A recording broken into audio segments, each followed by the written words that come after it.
युग और मन्नत की कहानी एपिसोड 79। मन्नत का इस तरह से अचानक से किस करता देख युग भी खुद को रोक न सका और उसने उसे के किस का रिस्पॉन्स देने लगा। युग का हाथ धीरे धीरे मन्नत के कमर से होते हुए पीठ पर जहाँ तहाँ फिर रहा था। दोनों के सांस उखड़ रही थी। एक पल के लिए दोनों भूल गए कि ऑफिस में है, उनका घर नहीं है। उसी वक्त डोर नॉक होने की आवाज़ आया जिससे दोनों एक झटके में अलग हुए। मन्नत की लिपस्टिक थोड़ी सी फैल गई थी। यह देख युग ने टिश्यू पेपर ले उसके होठों को क्लीन किया और खुद भी होठ साफ करने लगा। मन्नत युग के गोद से उठ खड़ी हुई और युग तेज आवाज़ में कमिंग बोला।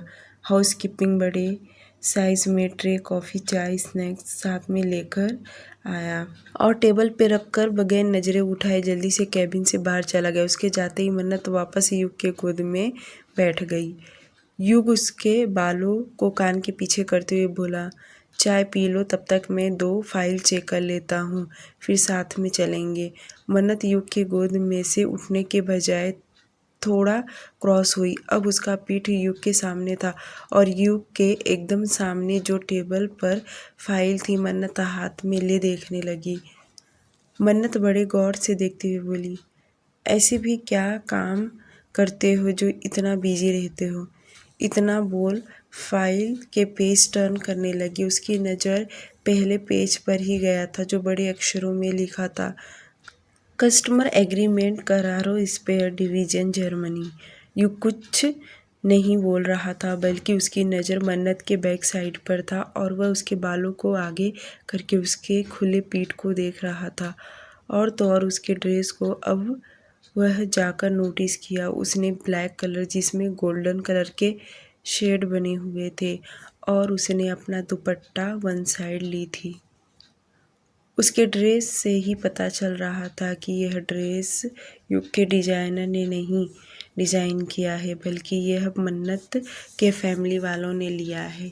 फिर भी दिखने में काफ़ी अच्छा दिख रहा था। मन्नत थोड़ी सी पीछे हुई, वह बिल्कुल भी युग के सीने से चिपक गई और फाइल हाथ में लिए बोली, युग क्या है ये कस्टमर एग्रीमेंट? युग अपना चिन उसके कंधे पर रख और अपना हाथ आगे बढ़ाकर उसके हाथ से फाइल ले साइड में रख दिया और बोला, चाय ठंडी हो जाएगी, पहले चाय पियो। मन्नत अच्छे बच्चे की तरह गोद से उठी और सामने वाली चेयर पर जाकर बैठ गई। युग का कॉफ़ी का मग उसके सामने रखी और अपना चाय का कप ले पीने लगी और तो और साथ में ही वह स्नैक्स भी खा रही थी और खाते वक्त वापस पूछी, तुमने बताया नहीं ये कैसा एग्रीमेंट है? ये सुन युग कॉफ़ी का एक सिप लिया और बोला, यह न्यू कस्टमर, इसके साथ बिजनेस एग्रीमेंट करने वाला हूँ। इसके सारे डॉक्यूमेंट्स है जो मुझे एक बार वेरीफाई करके सिग्नेचर करना है। ऑलमोस्ट सभी डिपार्टमेंट के लोगों ने इस पर वेरीफाई किया है, अब लास्ट मुझे करना है। मन्नत क्रंची स्नैक खाते हुए आगे बोली, तुम सिर्फ इतना ही काम करते हो, लास्ट में वेरीफाई करना और सिग्नेचर कर देना, बस इतना ही तुम्हारा रोल है। उसके मुंह से ऐसी बातें सुन युग उसे घूर कर देखने लगा। वहीं मन्नत उसे अपनी तरफ घूरता देखी। युग वापस कॉफ़ी पीने लगा। उतने में वापस डोर नॉक हुआ। युग ने अंदर आने के लिए कहा। युग का मैनेजर हाथ में 2-3 फाइल लिए अंदर एंटर हुआ और मन्नत को देख ग्रीट किया और युग के साइड में खड़ा हो फाइल टेबल पर रख उसे कुछ बताने लगा। युग भी वह सभी फाइलों के तरफ देख कहा, ठीक है, ये सारे कल के शेड्यूल में रख दो। युग के मुंह से इतना सुन मैनेजर युग को थैंक्स बोलकर कैबिन से बाहर चला गया। उतने में बार बार लैंडलाइन पर कॉल आ रही थी और युग एक हाथ से बार बार लैपटॉप पर था तो उसे बार बार ईमेल्स आ रहे थे। वह कंटिन्यू चेक कर रहा था और चेक करने के बाद वह लैपटॉप में शेयर मार्केट ग्राफ देखने लगता था। मन्नत ने भी नोटिस कर रही थी कि युग एक साथ में 4-5 जगह दिमाग डाइवर्ट करता रहता है। उसका ध्यान मोबाइल, लैपटॉप और मैनेजर जहाँ बार बार आ रहे थे वह ध्यान देता रहता है, फिर भी उससे मिस्टेक नहीं होता, इतना शार्प माइंड है। युग को भी समझ रहा था कि मन्नत की नज़र सिर्फ और सिर्फ उस पर ही है, पर वह कॉफ़ी पीने के साथ साथ अपनी फाइलें चेक करने लगा और जहाँ पर मिस्टेक उसे दिखाई दे रहा था वहाँ पर वह राउंडिंग कर रहा था। मन्नत ने जब चाय और स्नैक्स ख़त्म किया तब युग ने 2 फाइल चेक करके ख़त्म कर दिया। जिस फाइल में उसने रेड पेन से मार्क किया था और जो करेक्ट वाले थे वहाँ पर उसने सिग्नेचर कर दिया था। मन्नत ने टिश्यू पेपर से अपने हाथ और होंठ साफ किया और युग को देखते हुए बोली, युग ये फाइल तो मैं भी चेक करके सिग्नेचर दे सकती हूँ ना? हम युग इतना बोल मुस्कुरा दिया। युग को इस तरह मुस्कुराता देख मन्नत आगे बोली, हंस क्यों रहे हो?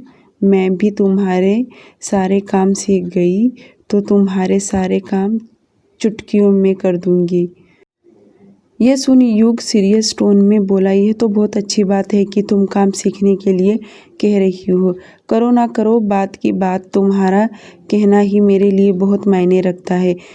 यूं ही कुछ देर तक युग काम करता रहा, जो कि मन्नत गौर से युग को देख रही थी और युग उसे अच्छी तरह से एक्सप्लेन भी कर रहा था कि सबसे ज़्यादा कहाँ पर ध्यान देना चाहिए। बहुत ही बारीकी से युग ने मन्नत को समझाया और मन्नत बाकायदा ध्यान से उसकी बातों को समझ रही थी।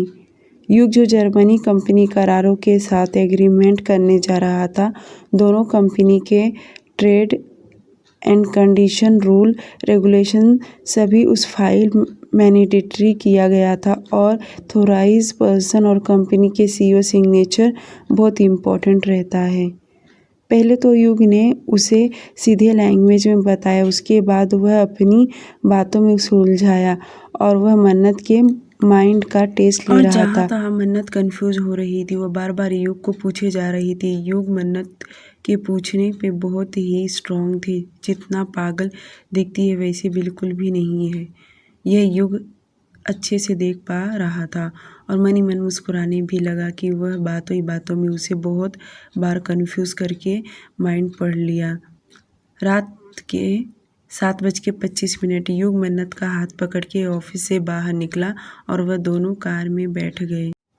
युग मन्नत को मुंबई के बहुत बड़े होटल में लेकर गया, ग्रैंड होटल। कुछ ही देर में उनकी कार ग्रैंड होटल के सामने जाकर रुका। यह दोनों कार से बाहर निकले और होटल के अंदर चले गए। मन्नत जब ऑफिस में चाय पी रही थी तभी युग ने वीआईपी रूम बुक करवा दिया था, जो कि मन्नत को बिल्कुल भी पता नहीं था। वह दोनों एक मैनेजर के साथ वीआईपी प्राइवेट रूम में जाकर बैठ गए, जहां पर उन्हें एकदम टॉप क्लास की सर्विस दी जा रही थी।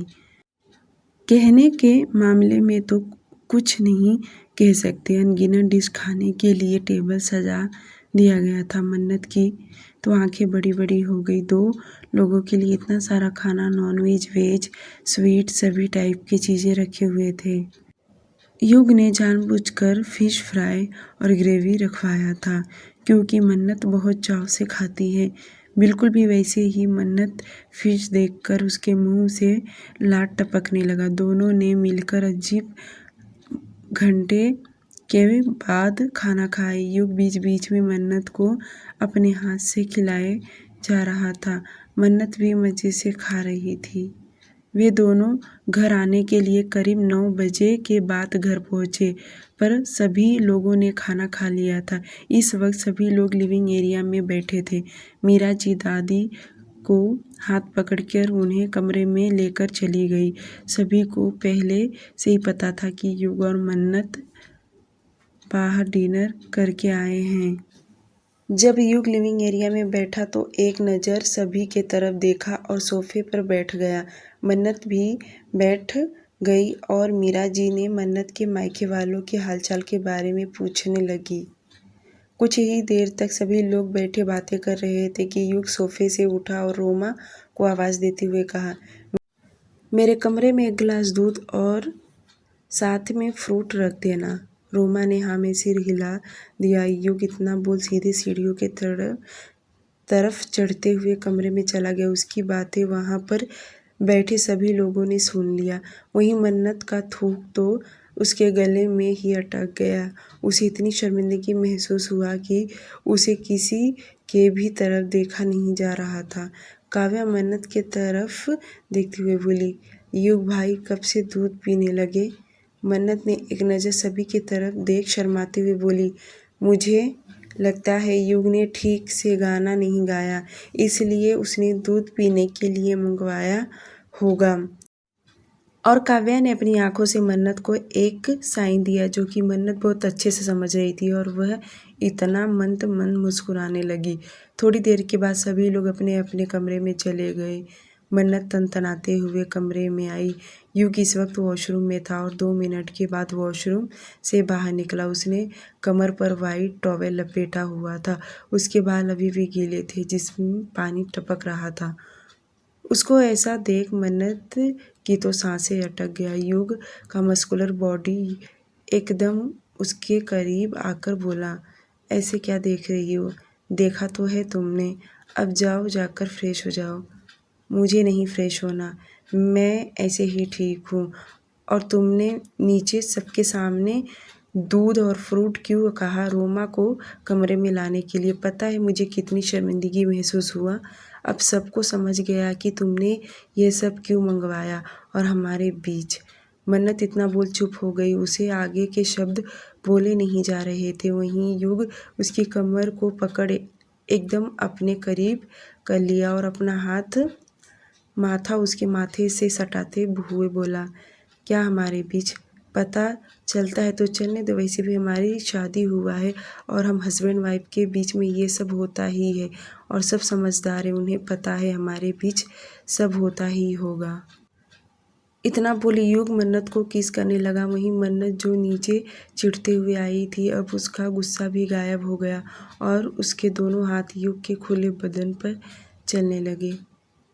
युग धीरे धीरे किस करते हुए मन्नत को बेड के पास लेकर गया और उसका एक हाथ से उसके ड्रेस के जेब खोल दिया और कंधे से सरका दिया और उसके नेक और कॉलर बोन पर हर जगह किस किए जा रहा था। युग ने धीरे से मन्नत को बेड पर लेटाया और खुद उसके ऊपर आया और उसका ड्रेस उसके बॉडी से अलग किया। तो आज मन्नत ड्रेस के साथ ब्लैक कलर की ब्रा पहनी थी। इस ब्रा का स्ट्रिप नहीं था। यह युग पहली बार उसके ब्रा को देख रहा था और बोला, आज तो तुमने बिल्कुल डिफरेंट पहनी है। मेहता बंगलो। जब से नैना ऑफिस जाकर रेहान को सुनाकर आई थी तब से रेहान ने एक भी काम नहीं किया, बल्कि तब से वह उसे अपसेट होकर बैठा था और अब जब देर रात आया तभी वह सिर्फ और सिर्फ नैना के बारे में ही सोचे जा रहा था। उसने अपना नंबर लिया और सोचा कि अनलॉक करे, फिर भी न जाने कि उसकी उंगलियां उसके नंबर पर जाकर रुक जा रही थी।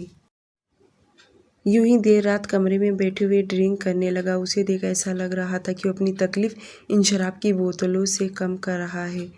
रेहान की एक आदत थी कि वह अपनी बातें जल्दी किसी से शेयर नहीं करता और करता भी है तो सिर्फ अभय के साथ, वरना वह किसी से कभी ट्रस्ट किया ही नहीं। और यह बात नैना ने भी बहुत जल्द समझ गई कि रेहान खुलकर बातें नहीं करता, वह लोगों को बहुत ज़्यादा ऑब्जर्व करता रहता है। जल्दी किसी पर ट्रस्ट करना उसे बहुत मुश्किल होता है। इधर नैना पायल के साथ कमरे में सोई थी। लाइट बंद था और पायल तो गहरी नींद में सो गई थी। नैना की आंखों से आंसू गिर रहे थे और तकिए भिगोए जा रही थी। ना सिसकियां ले रही थी, ना उसके मुंह से आवाज़ आ रहा था, सिर्फ आंखों से उसके आंसू गिर रहे थे। रात के 11:15। इस वक्त कमरे में पूरा गर्म माहौल हो चुका था। मन्नत की सिसकियां पूरे कमरे में गूंज रही थी। उसका हाथ युग के खुले पीठ पर नाखून के निशान छोड़ रहे थे, पर युग की स्पीड रुकने के बजाय और बढ़ती जा रही थी। मन्नत दर्द से कहरा रही थी, फिर भी वह युग का पूरा साथ दे रही थी। युग के हाथ में उसके दोनों ब्रेस्ट को पकड़ के एक को मुंह में लेकर सक कर रहा था तो दूसरे को सहला रहा था। अब वह पूरी तरह हावी हो चुका था।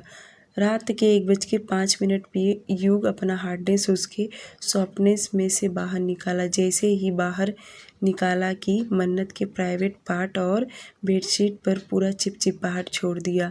अब जाकर युग ने उसे पूरी तरह से छोड़ा। दोनों लंबी लंबी सांसें भर रहे थे। युग मन्नत को अपनी बाहों में भर लिया और साइड में लेट गया। मन्नत उसे अधखुली आंखों से देख रही थी। थोड़ी देर के बाद जब दोनों एकदम शांत हुए तो युग मन्नत को उठा के वॉशरूम में ले गया और बाथ टब में उसे गर्म पानी में ऑन किया और खुद खड़ा होकर शावर के नीचे खड़ा हो गया। 10 मिनट शावर लेने के बाद युग कमर में टॉवल लपेटे रूम में आया और बेडशीट को निकाल फेंका और दूसरा बेडशीट बेड पर डाल दिया। वापस वॉशरूम में गया और मन्नत को बाथटब से बाहर निकाला और टॉवल ले उसके शरीर को साफ किया। उसके बाद उसे बाहर लेकर आया, नाइट गाउन पहना दिया और खुद भी पहन लिया। युग टेबल से दूध उठाकर मन्नत को देते हुए बोला, ये दूध पी लो। मन्नत ने आज छोटे बच्चों की तरह ना में सिर हिलाते हुए बोली, नहीं मुझे नहीं पीना, आज मुझे भूख नहीं लगा है। यह सुन युग बोला, अभी तुम्हें भूख नहीं लगा पर सुबह तक तुम एकदम कमज़ोर हो जाओगी, ज़्यादा नहीं थोड़ा सा पी लो। इतना बोलने के बाद मन्नत ने युग के हाथ से दूध का गिलास ले और एक ही सांस में फिनिश कर दी। दूध पीने के बाद दोनों बेड पर सोने के लिए गए। मन्नत युग के ऊपर सो रही थी। युग एक हाथ से उसकी पीठ को सहला रहा था। तभी मन्नत अपना सिर ऊपर उठाकर युग की तरफ देखते हुए बोली, युग इस कमरे में हमारा फर्स्ट टाइम है ना? हम, इतना बोल युग ने उसके फोरहेड पर किस कर लिया। मन्नत युग के सवाल करते हुए आगे पूछी, युग जब तुम छोटे थे, मेरा मतलब स्कूल में थे, क्या तभी भी तुम्हें कोई लड़की पसंद नहीं आई? ये कैसा सवाल है तुम्हारा? जब देखो तब तुम्हें इन सब के बारे में पूछती रहती हो। बोला तो है मुझे कोई पसंद नहीं थी, फिर मैं तुम्हें कैसे पसंद आ गई? मन्नत अपना चेहरा ऊपर करते हुए फिर से युग की तरफ देखते हुए बोली। युग अपने थंब से उसके गाल पर फेरते हुए बोला, पता नहीं कब तुम धीरे धीरे मेरी जुनून बन गई, मुझे बस तुम्हारे साथ रहना है। यह सुन मन्नत मुस्कुरा दी और मुस्कुराते हुए युग को कस के हक करते हुए बोली, मैं जब तुमसे पहली बार तुम्हारे विला पर मिलने आई थी, क्या तब तुम मुझे पसंद करते हो? मन्नत का बार बार सवाल सुन युग अपने राइट हैंड से सिर को दबाने लगा। उसको ऐसा करता देख मन्नत समझ गई कि अब उसके सवालों से परेशान हो रहा है। युग आगे बोला, क्या तुम्हें नींद नहीं आ रहा? अगर नहीं आ रहा तो बोलो, मैं अभी तक थका नहीं हूँ, अभी भी रेडी हो जाऊँगा। यह सुन मन्नत ने हल्का पंच उसके चेस्ट पर मारते हुए बोली, जब देखो तब गंदी बातें। युग भी मुस्कुराते हुए उसके होठों पर हल्का किस किया और लाइट ऑफ करते बोला, आप चुपचाप एकदम सो जाओ, सुबह उठते नहीं हो, लगता है तुम्हें ऑफिस ज्वाइन करना पड़ेगा, तभी तुम्हारी आदतों में चेंज आएगा। अंधेरे में मन्नत ने युग के चेस्ट पर अपने नेल्स चुभा दिए और तो और धीरे से उसके बाइट भी किए, जिससे युग के मुंह से आह निकल गया। यूं ही मस्ती करते दोनों सो गए। नेक्स्ट मॉर्निंग युग सोकर उठा ही लेट और बिना वर्कआउट किए आज रेडी हो गया और जब वह फ्रेश होकर वॉशरूम से बाहर आया तभी एक नज़र मन्नत को देखा जो अभी तक पेट के बल सोई थी। युग बिना उसे उठाए नीचे चला गया क्योंकि टाइम अब 9:20 हो गया था। उसे ऑफिस भी जाना था।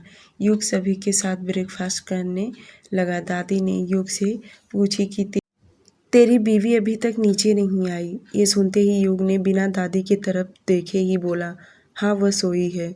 थोड़ी देर में युग ब्रेकफास्ट करके जल्दी से ऑफिस के लिए निकल गया। इधर कमरे में मन्नत 10 बजे तक सोई रही। जब उसकी आंखें धीरे धीरे खुला और वह उठी तो देखी युग नहीं है। वह हड़बड़ाते हुए उठकर बैठी और जैसे उसकी नज़र घड़ी पर गया, मानो उसकी आंखें बड़ी हो गई और वह युग युग चिल्लाने लगी। पर युग रहे तो सुने। मन्नत जल्दी से वॉशरूम में गई तो युग वहाँ पर भी नहीं था। मन्नत जल्दी से फ्रेश हुई और फटाफट नीचे आई। तब तक 10:30 हो गए थे। आज मन्नत को बहुत ज़्यादा शर्मिंदगी महसूस हो रहा था। ज़्यादा देर तक सोने से वह बहुत ही फ्रेश लग रही थी। अब तक तो सभी लोगों ने ब्रेकफास्ट कर लिया था। अकेले डाइनिंग टेबल पर बैठकर मन्नत ब्रेकफास्ट करने लगी। उसके साइड में काव्या आकर बैठ गई और काव्या उसे छेड़ते हुए बोली, भाभी आप तो बहुत ज़्यादा थकी हुई दिख रही हो। भाई भी बहुत ज़्यादा थके हुए दिख रहे थे। रात को दूध किसने पिया था, आपने या भाई ने? मन्नत जो चाय पी रही थी उसके गले में ही अटक गया और वह घूरते हुए काव्या की तरफ देखी जो उसके ऊपर हंस रही थी। मन्नत को अब कुछ भी छुपा के फ़ायदा नहीं कि उसे भी पता था कि सभी को पता ही होगा। इसलिए मन्नत ने सब कुछ काव्या से शेयर कर दी। काव्या भी मन्नत के एक्साइटेड होकर उसकी सारी बातें सुन रही थी। फाइनली उसके भाई को अपने मन चाह पार्टनर मिल ही गया, जो कि काव्या को कभी भरोसा भी नहीं था उसका भाई किसी लड़की को कभी छुएगा। मन्नत और काव्या ननद भाभी का रिश्ता था, पर दोनों ने फ्रेंडशिप काफ़ी अच्छा बना चुका था। वे दोनों एक दूसरे से अपनी बातें बहुत ज़्यादा थक शेयर करने लगी थी। काव्या ने याद करते हुए मन्नत से बोली, मन्नत भाभी नेक्स्ट मंथ में भाई का बर्थडे, अगर आपको उन्हें सरप्राइज़ देना होगा तो अभी से आप प्रिपेयर कर लीजिएगा।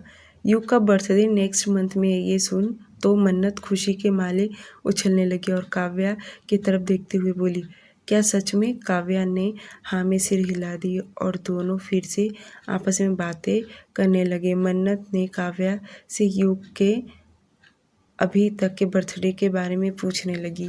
युग का बर्थडे कैसे सेलिब्रेशन किया या घर वालों ने किस तरह से मनाया है, काव्या उसे बताते हुए बोली, युग भाई तो उस दिन भी ऑफिस में ही रहते हैं।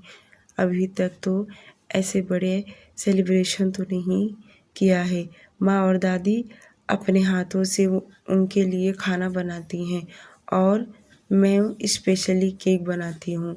बस भाई का शोर शराबा बिल्कुल भी नहीं पसंद।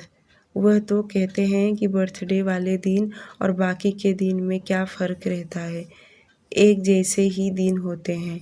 पर भाभी आप चाहो तो इस साल का बर्थडे डिफरेंस तरीके से हो सकता है और मैं आपकी मदद करने के लिए तैयार हूँ। काव्या की बातें सुन मन्नत भी अपना सिर हाँ में हिला दी और बोली, तो यह सब हम दोनों का प्लान होगा और युग को पता नहीं चलना चाहिए। काव्या थोड़ी उदास होते हुए बोली, अगर भाई उस दिन आपको चिल्लाए तो, अगर आप पर गुस्सा किया तो? मन्नत काव्या के हाथ पर अपना हाथ रखते हुए बोली, करने दो एक दिन गुस्सा, क्या फ़र्क पड़ेगा, उनका दिन रहेगा बर्थडे बॉय। इतना बोल दोनों ज़ोर ज़ोर से हंसने लगी। वहीं मोनिका सीढ़ियों से उतरते हुए हाथ में कार की चाबी लिए बाहर जा रही थी। जैसे उन दोनों को इस तरह हंसता देखी, मन ही मन कहने लगी, ये लड़की तो पागल ही है, क्या इसने काव्या को भी पागल कर दिया, सड़क छाप लड़की। Mehra the group of industry Rahul को आज सुबह ही ऑफिस में था, क्योंकि आज उनका पोलैंड की प्रोजेक्ट फाइनली कंप्लीट हो गया था, जिसके चलते उसकी पूरी टीम बहुत बड़ी सेलिब्रेशन कर रही थी। और राहुल को कॉन्ग्रेचुलेशन बोलने युग भी आया था। उसे आने में लेट हुआ पर आ गया। राहुल की कंपनी सचमुच दिन रात मेहनत करके इस पोलैंड वाली प्रोजेक्ट फाइनली सक्सेसफुल किया। इस वजह से पोलैंड के सीईओ सभी लोग मौजूद थे और कुछ घंटे तक उन दोनों की नेक्स्ट प्रोजेक्ट के लिए भी बातें किए और ये प्रोजेक्ट काफ़ी टर्नओवर में थी, जिससे मेरा ग्रुप को काफ़ी प्रॉफिट हुआ। सभी लोग एक दूसरे को हैंडशेक दिए रहे थे और जब राहुल फ्री हुआ तो वह और युग दोनों कैबिन के अंदर बैठ गए। राहुल लंबी सांस ले रहा था। उसको देख युग मुस्कुरा दिया। युग ने कहा, तुम्हारे इस सक्सेसफुल प्रोजेक्ट के लिए मैं आज पार्टी रखना चाहता हूँ। बिल्कुल नहीं यार, मेरी भी बीवी है, मुझे उसे टाइम देना है। अब मैं घर इस पार्टी वार्टी के चक्कर में टाइम वेस्ट नहीं करने वाला। मैं और काव्या बाहर जाकर टाइम स्पेंड करेंगे ने वाले हैं। माना वह मुझे जता नहीं रही, पर मैं बहुत अच्छे से जानता हूँ कि वह अंदर ही अंदर बहुत नाराज़गी के साथ दुखी है, जो कि मुझे बिल्कुल भी अच्छा नहीं लग रहा। और वैसे भी जितने भी यहाँ के मैरिड एम्प्लॉयज़ हैं वह सभी छुट्टी लेने वाले हैं और मैंने उन्हें छुट्टी दे भी दिया हूँ। अपनी फैमिली के साथ टाइम स्पेंड करें और जो अनमैरिड है उन्हें थोड़ा लेट छुट्टी मिलेगा, ताकि जो छुट्टियों पर जा रहे हैं वह सभी आ जाएंगे तो बाकी के लोग छुट्टी ले सकें। राहुल की इतनी लंबी बातें सुन युग चेयर से उठ खड़ा हुआ और उसके कंधे पर हाथ रखते हुए बोला, मैं तुम्हारे डिसीजन का रिस्पेक्ट करता हूँ। तुम्हें और काव्या को इसी तरह हैप्पी देखना चाहता हूँ। मुझे बहुत अच्छा लगता है। ठीक है, फिर मैं चलता हूँ, तुम अपनी तैयारी कर लो। इतना बोली युग वहाँ से चला गया और राहुल अपने चेयर पर रिलैक्स होकर बैठा, क्योंकि काफ़ी दिनों के बाद वह इस तरह रिलैक्स हुआ था और अपने लैपटॉप में अच्छी तरह से प्लेस देखने लगा ताकि वह काव्या को लेकर जाए। रात का समय बजाज मेंशन। राहुल आज जल्दी घर आ गया था। उसे देख काव्या तो उछलने लगी थी, क्योंकि पहली बार था कि राहुल इतना जल्दी घर आ गया था। आज डाइनिंग टेबल पर बहुत शोर शराबा था। राहुल की वजह से महफिल बहुत बड़ी लगने लगी थी। आज सभी लोग इकट्ठा थे और एक साथ डिनर करने बैठ गए। खाने की खुशबू तो डाइनिंग टेबल पर गमगमा रहा था। सभी लोग बहुत हैप्पी भी थे। बहुत देर तक लोगों ने खाना खाया। उसके बाद एक एक करके सभी लोग अपने कमरे में चले गए। राहुल सबसे पहले अपने कमरे में आया। उसके पीछे काव्या भी फटाफट आई। उसे तो मन ही मन बहुत अच्छा लग रहा था। फिर आज जल्दी घर आया।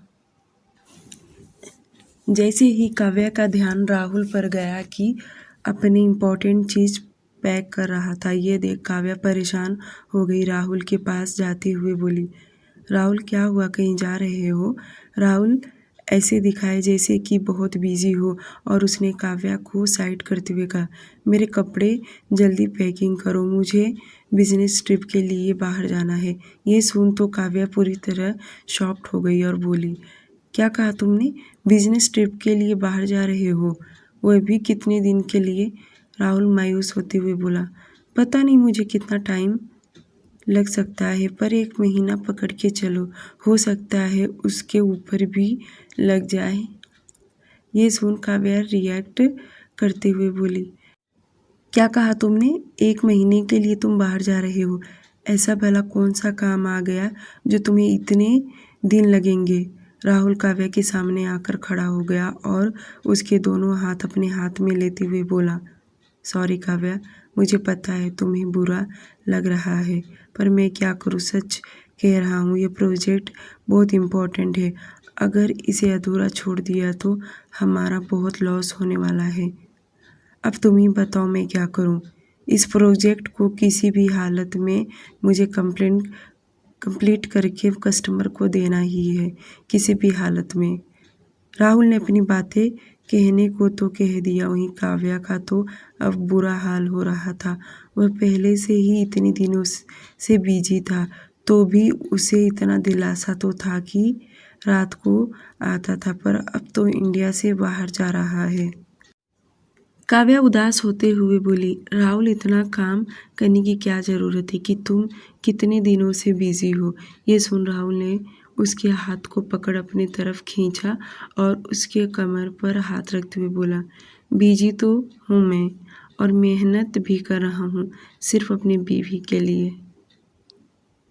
इतना बोल राहुल मुस्कुराने लगा, पर काव्या तो उदास हो गई थी। उसे बिल्कुल भी अच्छा नहीं लगा राहुल इतने दिनों के लिए इंडिया से बाहर जाए। काव्या ने राहुल को कस के गले लगाते हुए बोली, राहुल कोशिश करना कि तुम वहाँ से जल्दी आ जाओ। मैं तुम्हारे बगैर नहीं रह सकती। और अपनी तबीयत का ध्यान देना, खाने पीने ज़्यादा ध्यान देना। तुम काम को लेकर बहुत ज़्यादा पजेसिव हो जाते हो। इतना बोल उसकी आंखों में आंसू आ गया। उसकी सिसकियाँ राहुल ने बाकायदा सुन लिया। अब राहुल को ही बुरा लगने लगा कि उसने अपनी प्यारी सी वाइफ को नाराज़ कर दिया। राहुल उसके पीठ को सहलाते हुए कहा, ऐसा करो तुम भी मेरे साथ चलो। ये सुनते ही काव्या थोड़ी सी दूरी हुई और राहुल को देखते हुए बोली, मैं क्या करूँगी वहाँ जाकर? तुम तो दिन रात बिजी रहोगे। मैं अकेले होटल में बैठकर बोर हो जाऊँगी। इससे अच्छा तो यहाँ पर है, घर वालों के साथ वक्त निकल जाएगा। और मैं वहाँ क्या करूँगा तुम्हारे बगैर जाकर? राहुल धीरे से बोला था, पर काव्या ने सुन लिया था और वह उसे गौर से देखने लगी और नासमझी से पूछी, क्या मतलब?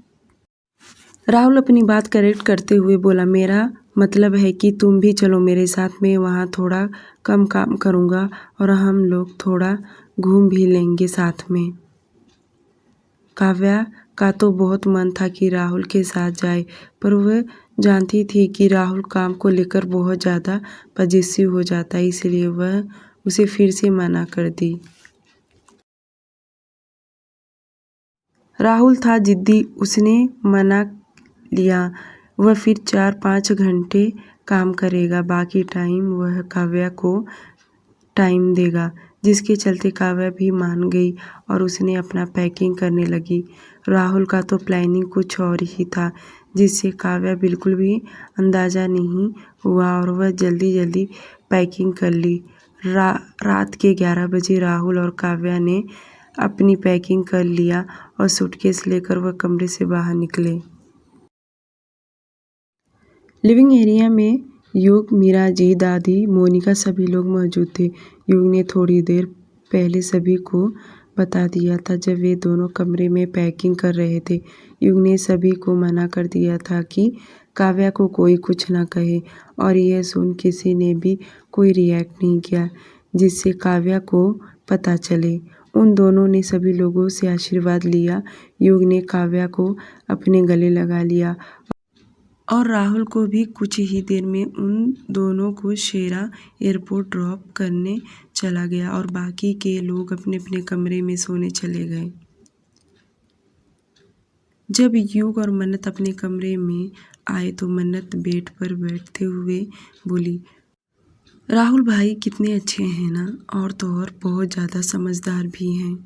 युग बेड के दूसरे साइड से बैठते हुए बोला, हाँ वह बचपन से ही कुछ ज़्यादा ही समझदार है, इसलिए तो सबके दिल पर राज करता है।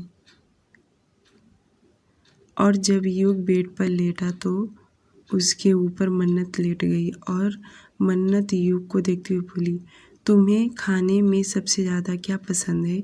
युग का डाइट लिस्ट बना था, जो कि सभी घर वालों को पता था कि वह जिम जाने के बाद प्रोटीन शेक लेता है वगैरह वगैरह, जो भी उसके शेड्यूल के हिसाब से करता है। मन्नत का क्वेश्चन सुन युग ने उसे जवाब देते हुए बोला, मैं ज़्यादा ऑयली चीज़ें कुछ नहीं खाता हूँ, पर हाँ दादी के हाथ से आलू पूरी हमेशा मुझे अच्छा लगता है। वह जब भी मेरे लिए बनाती है मैं खा लेता हूँ, ना नहीं कहता, क्योंकि मुझे बहुत पसंद है। आज मैं छोटा सा तब दादी और मॉम के साथ चिकन भी भाग भाग के आया करता था और दादी हमेशा मेरे लिए गर्मा गर्म 2 पूरियाँ बनाती थी, जिसमें मैं उंगलियों के फोड़ फोड़ के उसे खाता था। दोनों के हाथ युग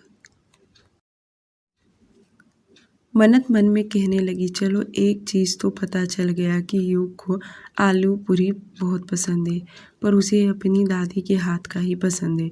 उसके बर्थडे वाले दिन दादी ज़रूर उसके लिए बनाएंगी ही। मन्नत और जानने के लिए आगे बोली, अच्छा युग, ये बताओ इसके अलावा तुम्हें और क्या क्या पसंद है, जैसे कपड़े या और ऐसी चीज़ें जो तुम्हें पसंद हो, कुछ बताओ तुम्हारे बारे में। मन्नत की बातें युग समझ नहीं पा रहा था कि वह क्या एक के बाद एक उससे कुछ न कुछ पूछ ही रही है, जिसके चलते युग बोला, हाँ पसंद है ना, मुझे बहुत ज़्यादा पसंद है। मन्नत अपनी आंखें टिमटिमाते हुए आंखों से देखती हुई बोली, ऐसा क्या पसंद है? वही जो हमने कल किया, वह सब कुछ ज़्यादा मुझे पसंद है, मगर उसके रिगार्डिंग तुम कुछ पूछना चाहती हो तो पूछ सकती हो। मन्नत तुरंत समझ गई कि युग क्या कह रहा है और वह उसको हल्का पंच मारते हुए बोली, सुधरोगे नहीं, जब देखो तब। इतना बोल मन्नत चुप हो गई। वहीं युग भी मुस्कुरा रहा था, पर मन्नत को काफ़ी चीज़ों का पता चल गया कि ताकि वह उसके बर्थडे अच्छे से सेलिब्रेट कर सके। आज के लिए सिर्फ इतना ही, मिलते हैं बहुत जल्द। डियर लिसनर, प्लीज़ इस स्टोरी को लाइक और चैनल को सब्सक्राइब कर दीजिए, प्लीज़ प्लीज़ प्लीज़।